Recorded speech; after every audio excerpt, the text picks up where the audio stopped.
Good evening and welcome to another segment with Affinity Community Service. Affinity has a mission to advocate with and on behalf of Black, lesbian, gay, bisexual, transgendered, queer, questioning communities in addition to allied and intersecting communities. I'm Aisha Truss-Miller, Affinity's Program Associate, and your host for this evening. Tonight we have a full plate in store. We will first discuss social activism and community organizing and how youth in Chicago and one organization in particular are presently using the legacy of Chicago of Freedom Schools to equip the now and next generation of youth and community leaders. We will also highlight current efforts of Chicago youth to address community violence and safety in our city. So first, I'd like to introduce you to a young person that we have with us who will speak a little bit about themselves and the organization they are affiliated with. Good evening. My name is Jasmine Thomas, and I'm a part of the Chicago Freedom School. I'm a 2009 Freedom Fellow, and I've been involved with the Freedom School for 4 years now. The Freedom School is a place where youth can come and learn how to represent themselves and their community and create change that is needed. All right, so what kind of people do you usually see coming inside of Freedom School? The kind of people that we usually see are youth of color, 14 to 17, and who live primarily on the south and west side of Chicago. All right, Jasmine, how did you get involved with Freedom School? I got involved with Freedom School through my father. He saw one of the applications in one of the Chicago public libraries, and he said that it would be a good opportunity and it would help us, I guess, like get a better view on the city of Chicago and ourselves. So I applied and I was interviewed and now I'm here. All right, and what do you do at Freedom School? Currently, I'm a part of the Youth Leadership Board, which is the board that makes decisions for like the Summer Institute, and we are like the youth voice of the organization.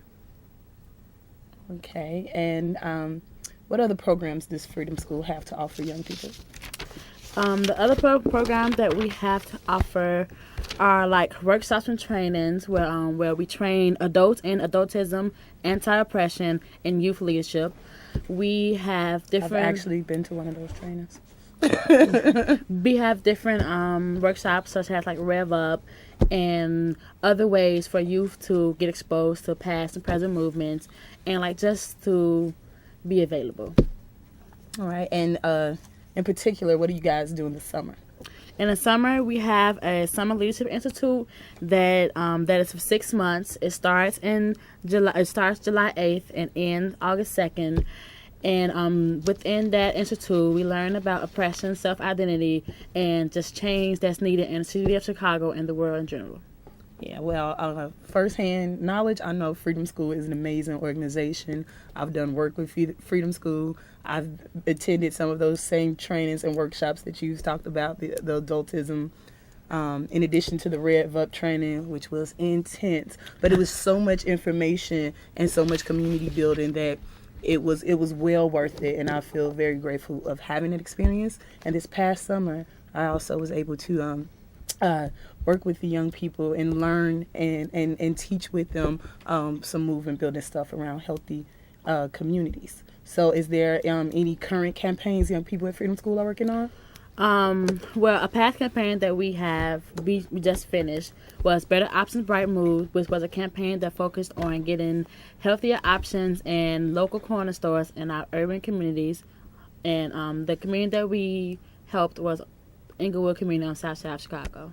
Yeah, I want to remind people at home that even though we're having a great conversation here, you are also part of the conversation. So if you have any questions or comments in relation to community organizing, community efforts in Chicago around education and political education with our young people and with our communities, please call in.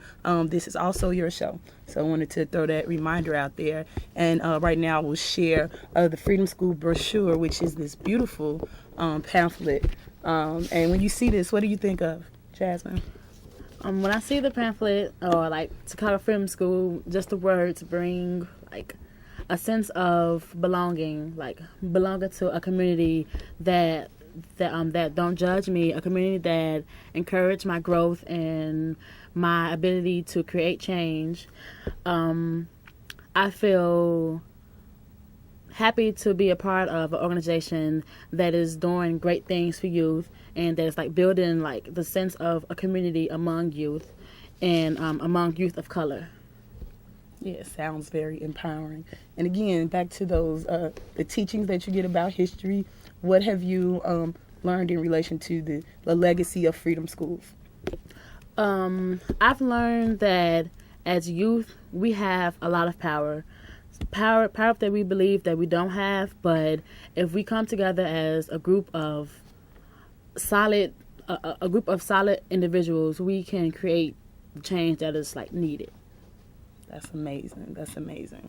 I also want to highlight last year Freedom's Fellows. It was a diverse team, and again, I was given the opportunity to work with these great young people. There's a beautiful picture of all of them. I don't know how they all fit in the picture. So when you see this picture, what do you think of as well? When I see this picture, I think of power and a better. I think of power and a better sense of a hopeful generation. I see young people who are willing and committed to learning about themselves, learning about things that need to be changed, and learning about ways they can help change it. That's amazing work. Amazing work. I also wanted to highlight current efforts of young people in Chicago, and particularly working with the Lupe Fiasco Foundation. They have an upcoming campaign that they're going to launch April the 1st, asking people to wear orange in solidarity with Chicago youth to raise awareness around violence and a peace strategy campaign. So on April 1st, which is April Fool's Day, everyone, we ask you to wear orange, whatever you have orange within the capacity that you could wear it. Me and Jasmine was speaking earlier. She might have to wear a uniform that day, but it's something she could, orange polish, orange headbands, orange scarves, something you can get away with that you could wear within your capacity just to show solidarity with the young people of Chicago who are building movements and also building awareness around social issues and political issues in our city. Also, if you would like to get involved in the Chicago Freedom School, you can go to the website, which is chicagofreedomschool.org, or you can call the Freedom School. The number is 1312-435-1201, and you can call to speak to Tony. The application is due April 19th, and you will have, or you can come to an open house, which is April 10th or April 13th, and you will have on-the-spot interviews. You can learn more about the space, and you can also fill out applications. So how was your time as a Freedom Fellow? What did you work on? As a Freedom Fellow, since I started, like, my freshman year in high school, fresh out of 8th grade, I can say that the summer I grew a lot. I was able to enter high school with a sense of who I am and with a better sense of who I wanted to be and where I wanted to go after high school. It was fun. I built many relationships. I learned many things that I know and that I haven't learned in school. So that was a plus. And I was able to be myself without the fear of judgment. What was the most challenging thing about being a Freedom Fellow? The most challenging thing was, since I'm very talkative, being told over and over again, you have to bring it down. And with that challenge, I've learned that it's a time to talk and it's a time to listen. And listening more, I can say that I learn more. I'm able to reflect and really think about things, because the more you listen, the more you learn. So that challenge turned out to be a positive outcome. All right. And with the things that you've learned from Freedom School and communities that you're a part of, I know a big conversation in our city is around violence. So what has like the tools that you've got from Freedom School like help in those type of conversations? When it comes to those conversations, the tools that we learned in the Freedom School was to not to be quick to blame the victim or like point fingers, because when it comes to pointing fingers, it often brings more anger, and like now we are like it shows that anger can lead to more violence. I've learned to communicate more better. I mean, like, to communicate and like learn that violence isn't the answer, and I'm able to support like friends who are like more, I guess, like more affected by violence, and like I'm able to get out of conversations or like situations where violence is like quickly approaching. Yeah, you've ever had to like interrupt something like or walk away from an argument or a debate, and you're like, you know what, this is how's that? I say like before Freedom School, walking away was a really tough thing to do, because when it came to that, like people, they were like quick to say that you were weak. They were quick to say that they punked you, and like for me, it brought me back to the situation, because I'm like, I'm not weak. I can like stand up for myself. But going through everything that I went through at the Freedom School, like all like the different workshops on who I am as a person, things that I can do, I learned that that's not showing that you're weak. That's being the bigger person and like avoiding something that can cause like consequences now and later on. It take a lot for me to learn that, and I'm old. So that's great too. How have you been able to teach adults and adult ally like what it means to be supportive of young people in Chicago and in communities that you're a part of? I'm able to, I guess, like voice my opinion more, and like tell them that like educating don't mean like taking power from me, but it's more like empowering me to admit that I was wrong and change before it's too late. I'm able to tell them that like you don't have to interrogate me or other young people to get answers, and that when it comes to communicating with youth or educating youth or like anybody of any age, that it takes patience and understanding. So again, how can young people become a part of Chicago Freedom School? They can become a part of the Chicago Freedom School by going to chicagofreedomschool.org or calling at 1312-435-1201 and asking to speak to Tony. Alrighty. Do you have any questions for me? I'm ready for them.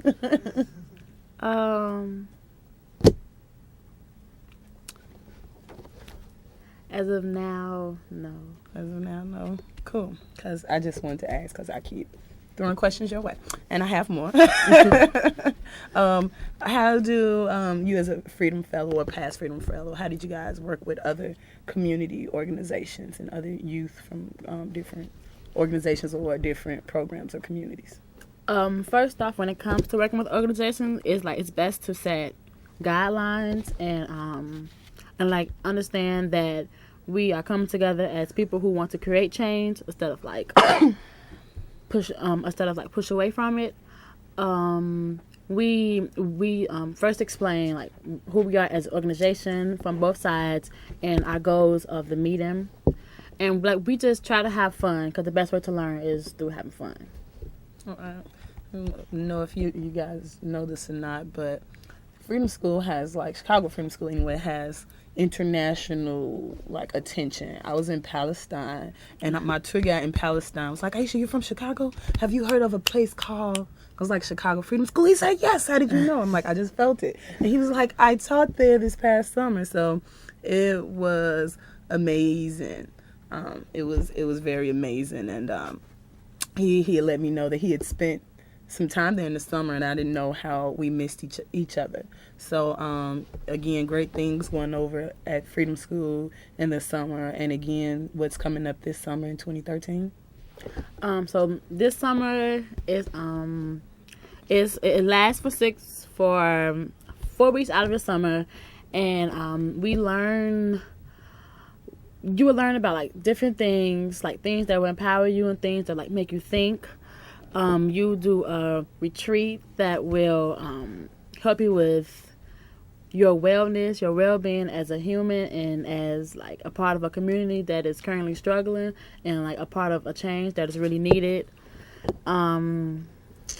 You will have to come up with a campaign or an action.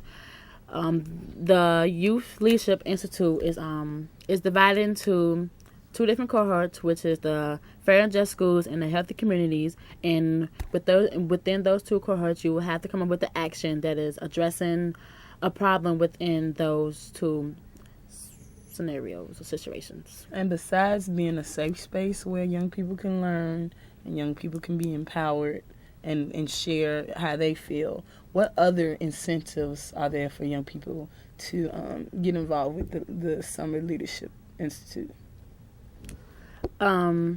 You're paid. So it's kind of like a job. Yeah, it's like a job that you never want to leave. You may think that you're in it for the money, but after a while, if they force you to believe that you're in it for many other reasons, to create change, and you continue to come back, give up all your time, but even after you stop being paid, but like that's a good thing. Yeah, that's it's not really a job. It's a career. It's a passion that involves a lot of like dedication and like hard work. So like that's a good thing that I can say that I've learned from the Freedom School. Like I'm able to do things and like put my all into it. I don't know. I kept coming back because they had like these snacks. They had like these healthy snacks. And, you know, it was hard at first because I'm like, I want to eat Flaming Hots. I want to eat. But then you got like all these like healthy snacks, and it was just like grapes for days. Like it was hard to stay away from the kitchen. Yeah, I think like that was pretty much a hard task for everyone. You know, Cheetos and pop is available like 24/7, but when it comes to healthier options, you pretty much have to force yourself to believe it's good for you. And like at the end of the day, like you pretty much get used to eating it, and you look forward to it like every time you come to Freedom School. Yeah. So now that you've been involved in Freedom School, do you kind of recognize what other young people who are involved in Freedom School and not involved in Freedom School, like what they're doing to make our city better? Yeah, I'm able to like see good and bad, like what type of people live in Chicago, what type of people that like we're dealing with, and the type of change that is needed that will be supportive to every individual.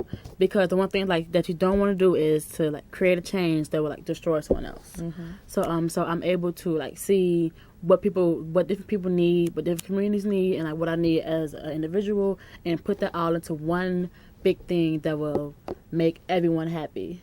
Yeah, change for a positive. Yeah. So, what do you think would be some pressing issues Chicago within the next year? Young people in Chicago and communities in Chicago will probably be focusing on this next year in our city. The violence is. I feel like the violence is number one. The lack of resources in the urban communities and the education system. Those are like the three main things that young people will be looking at, because it's like that's where we are hit the most.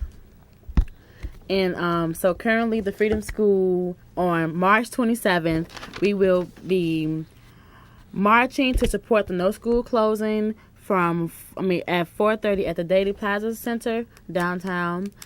You should come out and help support this march, because a lot of schools are closing, and like it's bringing a lot of problems to the front, because we have to worry about teachers losing jobs. We have to worry about young people traveling out of their neighborhoods to different communities just to go to school.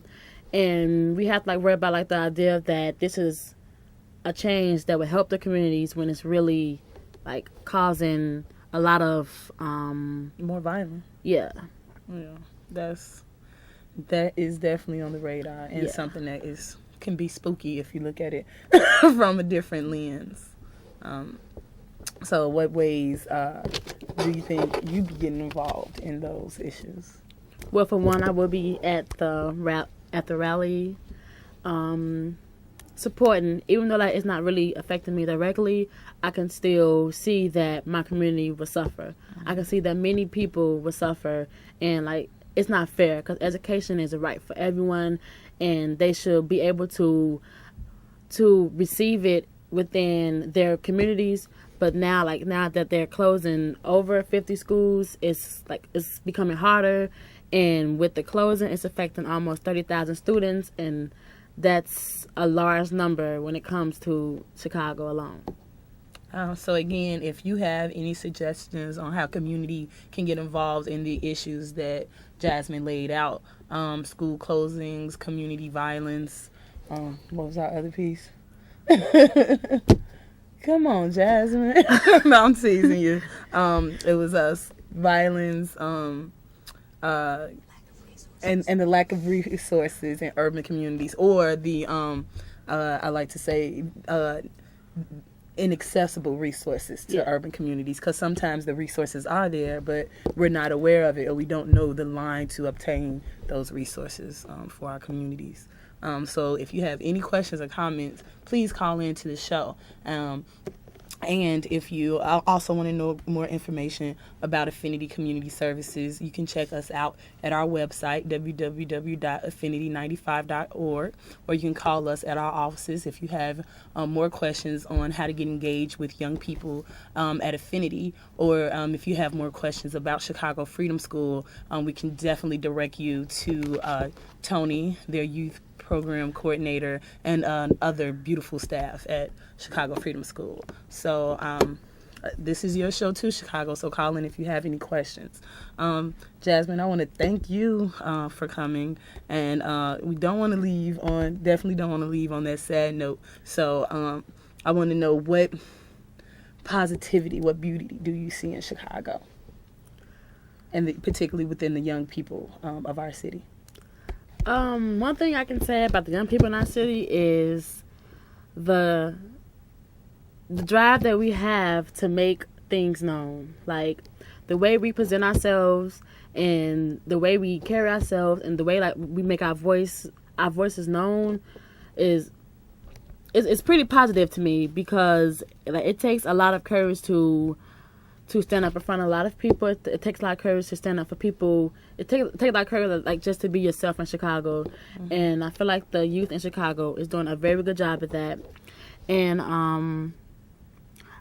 I feel that a positive change is coming soon, because of the different organizations, including the Freedom School, are geared like towards getting these young people to put some of the negative energy that we hold towards positive things, which will make them explode with and gain a lot of attention. All right. And what suggestion would you have for adults and adult allies in Chicago on how to be positive influence on young people's lives in our city? As far as adult allies, I feel like they should be supportive. That they should listen and really understand that we are living examples of what's what's coming. We live in the communities. We go to the schools. We pretty much know what needs to be done. So all it takes is a listening ear and help, and we'll be ready to go. That's great. So I'm going to internalize what you just said and make sure I don't step on any toes, and make sure I do my role in uplifting the voice of young people in our city and in our world, and bringing their issues and their strategies, not just their issues, to the forefront, because a lot of times we as adults and our elders, because we've had whatever experience, think that we also have all the answers, and we're not the young people of this time, so we don't have all the answers, or not even most of them. And it's our job to create and sustain the spaces to empower you and to lift your voice and hear the solutions that you have. So with that said, thank you for joining us this evening, and we hope to see you next month. Peace.